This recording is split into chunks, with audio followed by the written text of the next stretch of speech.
Hi, what did you make of the performance, and particularly how did the red card affect the team's performance today? Yeah, any red card affects the game massively.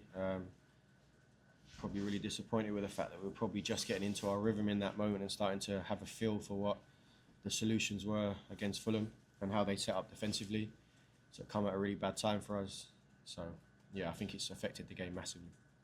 Before you came in, there was a lot of talk of indiscipline being a problem, and I think it's the seventh red card for the players this season. Have you noticed anything to do with that? Maybe a loss of control in that moment. There was also 3 yellow cards for dissent, immediately after that as well. You notice any issues with discipline? Yeah, obviously there's been a lot made of the red cards this season. I don't think this red card is ill-discipline. This is a football. This happens in football. You get caught 1v1 and Mark's one of the best defenders in the world, so he would defend that situation 9 times out of 10. Harry Wilson's clever and he shows quality as well. He's got a very good player, so we got caught from a football and structural standpoint, so that red card's not a lack of ill-discipline. The 3 yellow cards directly after is something we'll have to look at, but I would argue that we don't want that to happen, obviously. I would then argue that they showed discipline to not get another yellow card in a tough game with 10 men, so you can look at it either way. So it's definitely something we have to look at. I'm not shying away from that, but that red card wasn't down to ill-discipline. Second row, please. Is it a cultural issue? Is what a cultural issue? The discipline, is it in terms of team's culture, do you think? In what way? Well, in terms of the red card was given and the players were arguing with the referee, and is that something that you can, or Liam can take away from the team culture and address? Yeah, it's not a cultural issue. It's probably the emotion of the game. It's probably the feel of the game. These guys want to win so much. They're competitors. They've let their emotions boil over, just like I did when I got a yellow card. So, which I don't want to do. So it's not the culture. These lads are great lads, great fighters, great competitors. They learn from that. We talk to them about that, and we learn and we get better. Keris? Hi. Just wanted to ask about Liam, obviously the disappointing result, but great for him to get his first Premier League goal. Kind of what have you seen from him in the time that you've been working with him, and how important is that going to be? Yeah, I thought Liam was brilliant when he came on at the Etihad. You can see that he had the pit between his teeth against his old side. He gave us a real outlet. His link-up play, his hold-up play was exceptional. Tough circumstances tonight, being the single 9 against down to 10 men. But even then, you see him fight, bully, control centre-backs and get us up the pitch. He had a big chance that we'd be disappointed to miss, which was great play from him and Cole link-up. I'm delighted he got his goal. He deserves it. He'll take confidence from that, and he'll go and start to show. Sorry, not start to show. He'll take confidence from that, and I hope his performances stay at this level. And just on the playing with 10 for so long, it feels as though Chelsea have improved at that a bit this season in the games where they have been unfortunate enough to go down to 10. They've had a lot of practice.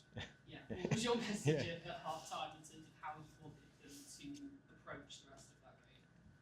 Yeah, so it changes your plans in and out of possession of what you want to do. If you watch the first 20 minutes, we were really aggressive on the press, really embracing man-for-man presses, man-for-man structures. We nicked it 3 or 4 times in the first 20 minutes. That changes. You can't really press like that with 10 men. So we had to be a little bit more compact, defend, fight, defend our box and wait for moments. I thought we did that really well. I thought we had a lot of moments in the second half where we scored the goal, where we could have scored the goal.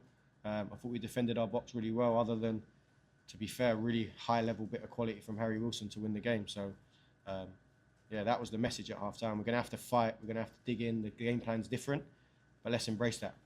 Okay, we've got time for 2 more, Matt and then Peter. I've got another question. Can I just check what we actually looked for? I'm not sure. Moaning at the ref's decision, I imagine. Obviously, this was the final of your 2 games charging in. Do you know exactly what will happen to you now? Will you definitely go back to the under-21s, or could you be part of his backroom staff at the first team? Yeah, as I'm aware, we're back with the under-21s tomorrow. They're playing tonight. I actually don't know the score. I'd love to know the score if anyone knows. Okay, thank you.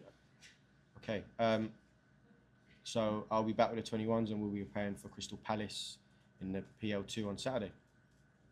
Peter? Hi, Calum. We saw Liam arrive with the team on Cottage. How much influence have you had before the game and around it, and tactically as well? How much what was it like? So Liam came in yesterday at probably an hour before we were training. So we were having a team meeting to outline what training looked like. He came in before that. He spoke to the players about how excited he is to be at the club, his values, what he wants to bring to the team, what the objectives are. He then stepped away. He watched training. I caught up with Liam after training to go through where he'd seen the game plan from the meetings because he'd watched the meetings back at another point. He saw training. He watched us train. I spoke to him afterwards about what we're going after today. But he's been, because he's came in so late, he's left. We've already done the prep, so he's left it to us. Other than encouraging words, other than being really complimentary about the work that we've done, he's given us free rein to pick the team, to decide the tactics. We're pretty aligned in how we think about football anyway. So if it was completely the other way, maybe it's different. But he's been really, really respectful and trusting, and let us get on with this job before he starts with the group tomorrow. Okay, thanks guys. Cheers. Thank you.